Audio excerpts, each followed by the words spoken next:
चांदी के सिक्के ने जिंदगी बदल दी। गांव के एक कोने में एक शरीफ मेहनती आदमी रहता था, खुदा बख्श।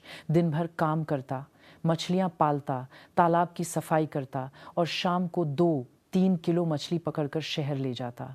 तालाब भी उसका था, मछली भी उसकी और ईमानदारी भी उसकी। हर दिन जब वह पानी में दाना डालता था, उसकी आंखों में एक चमक होती थी, जैसे कह रहा हो कि जिंदगी सीधी और साफ हो तो हर चीज आसान होती है। उसकी पत्नी शमीम घर के काम संभालती थी। उसका घर छोटा था लेकिन दुआओं से भरा हुआ।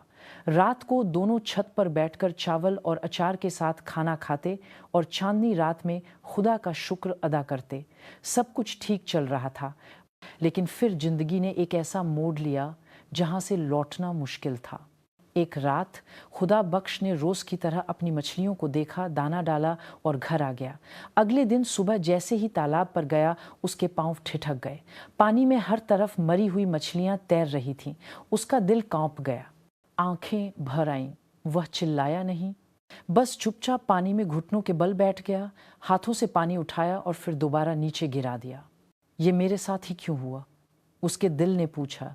जब वह घर लौटकर शमीम को बताता है तो उसके चेहरे पर थकान से ज़्यादा हैरानी होती है। शमीम ने उसका हाथ थाम कर कहा, खुदा ने जो किया बेहतरी के लिए किया होगा, लेकिन अब हमें कोई रास्ता सोचना होगा। खुदा बख्श ने कहा, घर में राशन भी नहीं, पैसे भी नहीं। पूरा माल तालाब में गया। शमीम अंदर जाकर अपनी अलमारी खोली और एक पुरानी सोने की अंगूठी निकाली। ये मेरी माँ की यादगार है, लेकिन वक्त मुश्किल है, जाओ इसे बेच दो। खुदाबख्श ने अंगूठी उठाई, लेकिन पहले गांव के सेठ के पास गया मदद के लिए।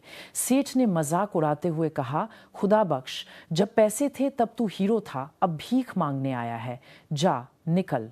शर्मिंदा और टूटा हुआ खुदाबख्श वापस घर आया। शमीम ने चुपचाप उसके हाथों में अंगूठी रख दी। वो अंगूठी लेकर गांव के सुनार के पास गया। सुनार ने अंगूठी घुमाकर देखी और कहा, इसकी कीमत सिर्फ 25,000 है।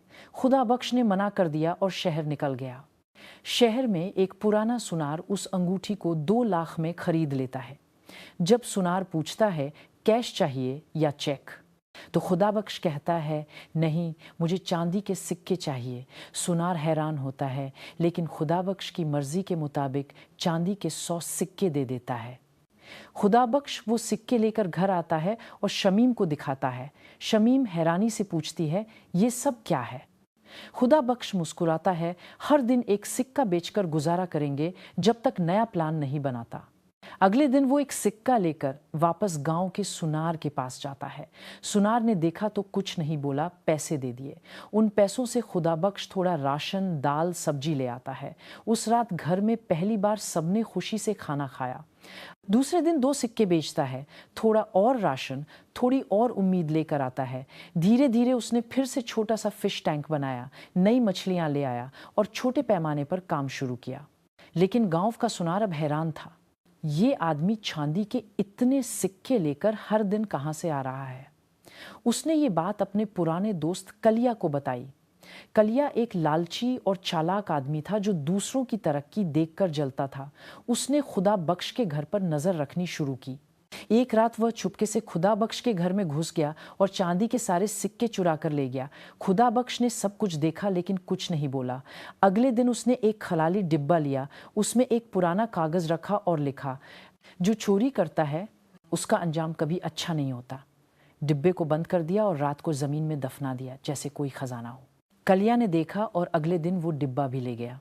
अगले दिन खुदा बख्श ने पूरे गांव में ऐलान कर दिया, मैं अपनी जमीन बेच रहा हूं। इस जमीन में सोना है, जो चाहे बोली लगाए।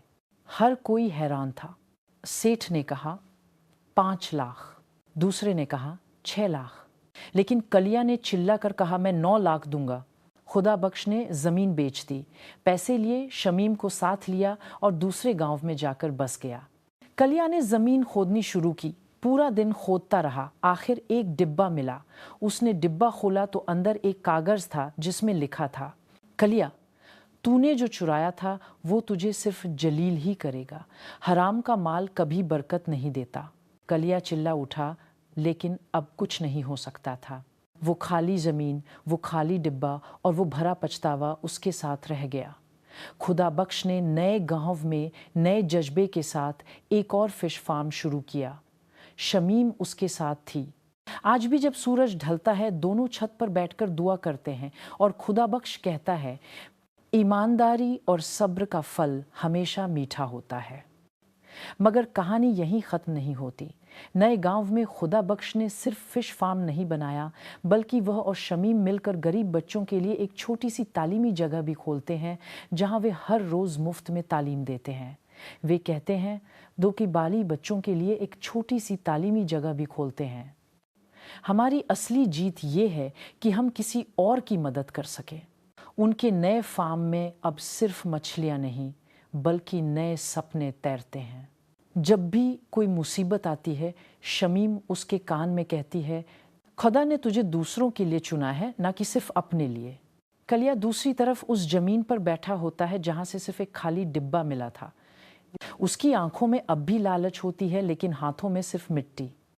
और लोग उसे देखकर कहते हैं, लालच की रस्सी जितनी लंबी हो, अंजाम उतना ही गहरे गिरावट में होता है।